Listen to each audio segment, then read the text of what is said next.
All right, so I'm in the middle of nowhere right now. Tiny little town, like 500 people. You might can hear the air from here. I'm gonna show you the damage here. And you can probably hear it right now.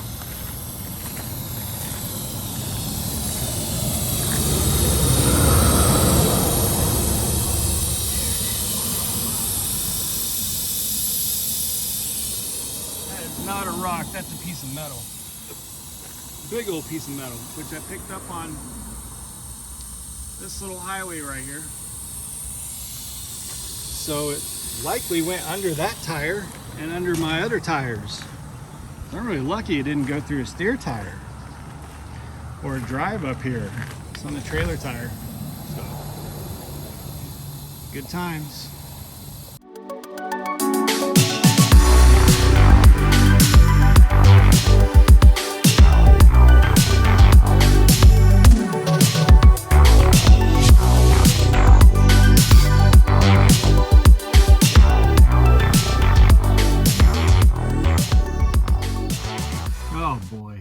I actually just started this video before this, and then I was getting a call from Michelin Road Service, which just made it so much worse. So we'll get into that. But this is a cluster. Should I feel like I really want to drop F-bombs now and then. I'm not F this and F that on this channel, but I just really, sometimes I just want to. I think I've accidentally dropped an F-bomb like 3 times in the life of this channel, which is like 500 videos in 4 years or whatever it is. But sometimes I don't know. Tell me in the comments if you would be offended. I try to keep it clean. When I'm not making videos, there's F-bombs. Anyway, also this is the first beardless video of 2024. So I stood my ground and did cut the beard like I said. So you got to deal with my baby face moving forward. And there's flies in here because I was just at a Tyson with just enormous flies. So I had already started this video. I was waiting for the reefer to shut off. The reefer finally shut off. Then I started this video. Then I got a call and it said Michelin across the screen. So I knew I needed to cut the video and answer it. And it was Michelin Road Service. So, yeah, to make matters worse, they're reporting that it's going to be 150 minutes or longer. So it's basically like the old Spectrum, the old like Comcast cable appointments. It didn't give me like a 150 to 170 minutes. It was just like, is estimated between 150 minutes and then just like there was no other end of it. So I don't know, I'm gonna be sitting here for a while. I'm literally in the middle of nowhere. I mean, like a town of less than 500 people in the middle of nowhere, not close to anything. There's a Tyson out in the middle of nowhere. You guys know how some of those Tysons are. And there was no truck stop where the Tyson was. Tyson's, I want to say, an hour behind me. And so, fortunately, my phone was working because here's another piece of this cluster fudgery. And that's that I have basically no service. Like, there's no way this video is going to be uploaded well after this actually happened, because there's no way I'm going to be able to upload this video. So my phone just keeps going between SOS and like 1 bar LTE. That's how bad it was. In fact, probably half an hour before I got seated where I'm seated, I told my wife I had to get off the phone. I was talking to Jenna, and I told her I had to get off the phone because I was losing service. So getting communication between Road Assist has been damn near impossible, because they're getting messages from me a lot later than I'm sending them, and then I'm getting messages from them a lot later than they're sending them. And I can't send them pictures, and they need pictures to be able to get it all. Like you got to do this macro, this form, and send a picture, and they're send me pictures. The pictures are stuck, they're not uploading. And then half the times that they call me, my phone doesn't ring. Like they just get sent to voicemail because it just keeps going to SOS. When I see it go to SOS, when I'm expecting a call, I go to airplane mode, come back on, and then it'll give me a little bit of service for a little bit. So that's the next piece, is the communication's been damn near impossible. And then the other big piece is that this load, the reason I took this load on load choice is that it would allow me to be able to see my family for a night or two. Like I would still have quite a drive, but it has the time and it has the route to be able to go by and see my family and, be paid for it for the time off, because it's just got just the right amount of time. Well, I was well on my way, and okay, babe, I'm on my way. I'll give you updates. Got to drive through the night. I'll give you updates. And right after that, it's the name of the game, man. I saw my air pressure just like tank. So I knew something was wrong. And this is actually, in terms of seeing your air pressure tank, this is probably the best case scenario, to be honest with you. Because when I saw the air pressure tank and then immediately saw the red messages on the Qualcomm and they were tire emergency, like it just clicked right away. It was like there was no question that there's a tire problem.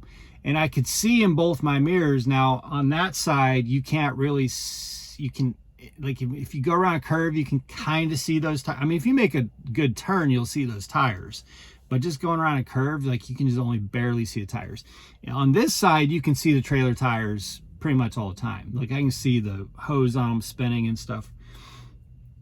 And there was nothing wrong with it. Like the tires weren't visibly blown or anything, but it was pretty obvious to me that there was a tire problem, because my air there was nowhere to pull over for like 2 miles. Nowhere. I mean, no shoulder, nothing. Like I would have had to stop just in the middle of the highway, and I had 8 or 9 cars behind me because I'm heavy and there's hills. But my air compressor for that last couple miles just kept, drop down to 100, fill right back up.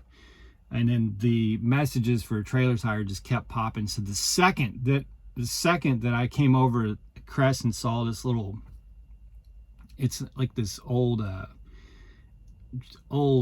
probably 1950s storefront. I'm on a corner 4-way stop with just businesses that are closed. And it was enough room for me to stop. And as soon as I got out of the tractor, from the tractor, I could hear air gushing out on the passenger trailer side from the driver's side of the tractor. That's how loud the air was. And my first thought was, oh crap, I hope it's not like an air leak. But then before I even got back there, I'm like, yeah, but then I wouldn't have gotten really the trailer messages. And I got back there and I could hear the air, but where the puncture was on the ground. So I searched the whole tire and couldn't find anything, but I could hear it down in the rocks. And I thought for a second it might be behind the tire, but then it was like, no, it's definitely coming down at the bottom. So I got back in the truck, pulled forward 2 or 3 feet, and it brought it around where I could go back there and see it. And sure enough, it's a big old piece of, I don't know how long the piece of metal is. I know it's straight through, and it's about 1 inch wide, and it's straight through the tire. So I'm really, like, this sucks. This absolutely sucks, but I'm really lucky in several ways. I'm lucky that that's the last tire, right? So it's likely that the first 4 tires that crossed over it could have had the same fate. Steer, the 2 drives, and the trailer tire in front of it. If it was the steer or the drives, guess who'd be paying for this? And this is not going to be cheap. That would be me. Oh, there's the reefer. Damn it. If I wouldn't have gotten that call, I would have. Anyway, you're just going to have to deal with the hum. Sorry. For those of you with real strong bass in the background, I apologize. I always get that complaint. When people with listening to through headphones with good bass or on stereos with good bass, they can hear the reefer a lot more than those of you just watching on your phone or something. It is what it is. So, it could have been one of the tires that I would be on the hook to pay for this, and that's not good, because I got, like I mentioned the other day, I got a $4,000 repair on the Peterbilt right now. The second thing is that it could have blown the tire. You know what I mean? And if that happened, you could have brake chamber damage, mud flap damage, all kinds of, airlines, all kinds of stuff, rim damage, all kinds of stuff. Just so happens there's a spare tire under this trailer. So when Michelin does finally get here, they don't even have to, if there's nothing wrong with that spare tire. We don't know if there's nothing wrong with that spare tire, but there is a tire under the trailer. So Prime may not have to buy a new tire. They may just have to pay. They say the first thing they want them to try to do is repair the tire. The second thing is put the tire underneath the trailer if that's a good tire on it. The third thing is buy a new tire if they have to. I don't think they're going to be able to repair it,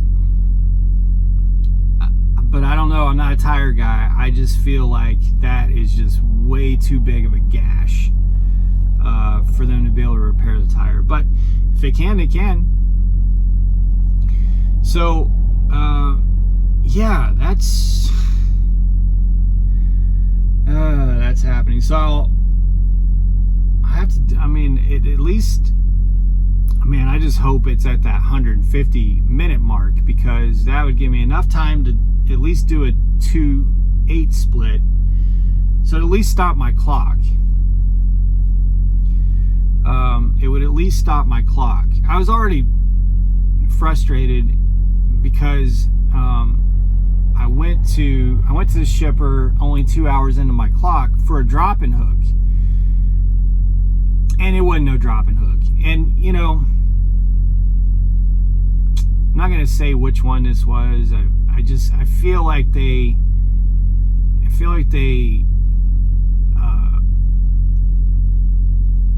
took me as an idiot, because they're like, oh, you know what, we were just about to go get an empty trailer to go get that loaded, but now that you're here, we'll just have you go over to the dock and load you. And it's like, man, you weren't, that was the plan all along. Like, I'm not stupid, man. I'm fairly new to this, 5 years in, but that's enough time for me to know when you're just bullshitting me. Like, you fully were waiting for me to get here to put the load on the trailer. You weren't gonna, like, the appointment time was 0001, so midnight, to 1600. So you had all that time. I show up at 1330. Let's see. No, I showed up at 1430. Yeah, 1430. And you just so happened to be about to go get a trailer at that time? Nah. So, and then because I want to go see my wife and son tonight, at some point at night, hopefully, or in the morning, I was like really hopeful that I'd be able to, okay, if I'm sitting at the dock, maybe I'll, put myself in a sleeper, and maybe I'll be able to, get 2 hours on a 2/8 split and stop my clock. Well, they finished loading at an hour and 35 minutes and told me to go inside and get the paperwork, and then they need me out of the dock. So they took like the exact amount of time to not pay any detention, and the exact amount of time, well, not the exact, but they took a small amount of time not paying any detention, and it was just the right amount of time to not let me do my 2 hours for a 2/8 split. So it didn't stop my clock, although it did give me the 2 hours back, on my 11-hour driving, but it didn't stop the 14. This should stop the 14. I did log on for any DOT. I did log on duty inspection when I parked for 9 minutes while I went and investigated this whole situation. So I did do that. But you know, it's just, you know, I mentioned it, like I said, I mentioned it in a couple videos ago, and it's just a series of dilemmas, speed bumps, hurdles, challenges, and problems that you are constantly having to solve. That's trucking. And you might as well have a good attitude about it. Like, I mean, what else are you going to do? You just sit here and rage? I mean, when I want to drop F-bombs, but that's not out of rage. That's more of like, you got to be effing kidding me, you know? It's more just a chuckle and like, what the F?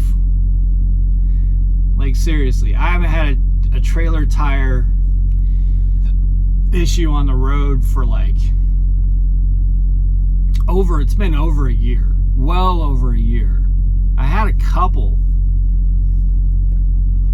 that were pretty close to each other, I feel like, in 22. And I didn't have any trailer tire issues last year, and this is the first one this year. So I've been very fortunate, you know, but to happen now, like when I'm trying to get, you know, try to take advantage of this little extra time, and the fact that my route has me going right past, you know, the family,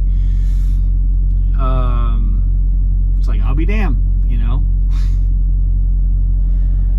So I'm just sitting here waiting, and the flies are so damn bad. They were so bad at Tyson, like there was no way you could open the door and not get flies in the truck. No way. Some of them are just that bad, man. Like I would roll that window down and get 2 of them to go out, and then watch 2 come around the windshield and replace them. Like, it was just, y'all know what those places are like. But in this little place, which is an hour from there, the flies are damn near just as bad. Like, seems like every time I open a door to try to get outside, flies come in. It's been having that battle too. So I'm sitting here trying to get my phone to work so I can get to Road Assist and get them the information, talk to Michelin, figure them out, keep flies out of the truck. Oh, can you try to send a picture again? Okay, let me go out, come back. There's 3 more flies in the truck. Oh, man. What a hoot. It keeps you on your toes, man. Like, I'll tell you this. I would much rather have these challenges and this nonsense than to go clock in at a warehouse or something and stand there on the assembly line for 8 or 10 hours doing the same thing over and over and over and over and over and over and over again. Like, it keeps you on your toes, man. As long as you view it as an adventure, you're gonna get an adventure. No doubt. I remember I was talking to a driver last week. He had messaged my other phone that I used to have on my YouTube channel, and he was like, man, I remember you telling me it's unavoidable, or you saying it on YouTube, it's unavoidable. But if you come into this, you are going to have truck problems. You're going to be in a shop. You're going to be on the side of a road like this at some point. You're going to be royally screwed over on detention or something to do with a customer. You cannot avoid it. And he messaged me. He goes, man, I had 2 perfect months, and then it's just been like a shit storm for 2 or 3 weeks straight. I'm like, yeah, dude, you can't not have problems. So if you're getting into trucking, you had better be able to row your boat through some rapids, because this river has a lot of them. So anyway, like I said, I'm looking at the glass half full side of this. There's a lot of things that absolutely suck about this current situation. especially since the temperature is so perfect, but I can't just have my windows down. I mean, there's like this light breeze and it's like 68 degrees. I can't have my windows down because of the damn flies. This whole situation just sucks right now, but I'm trying to be glass half full because, man, whatever that is in that tire back there could be in my steer tire right now, or one of my drive tires, or it could have blown a tire, causing much more damage, and it would be a lot more than just a Michelin roadside dude coming out here. You know what I mean? Ah, good times, man. That's, what do they say? That's trucking. And I've watched like 3 prime trucks go past me in the other direction. Probably looking over here going, what the hell are you doing sitting there in front of a brick storefront in this little town? Be safe, make good decisions, always drive, thrive. Talk to y'all soon.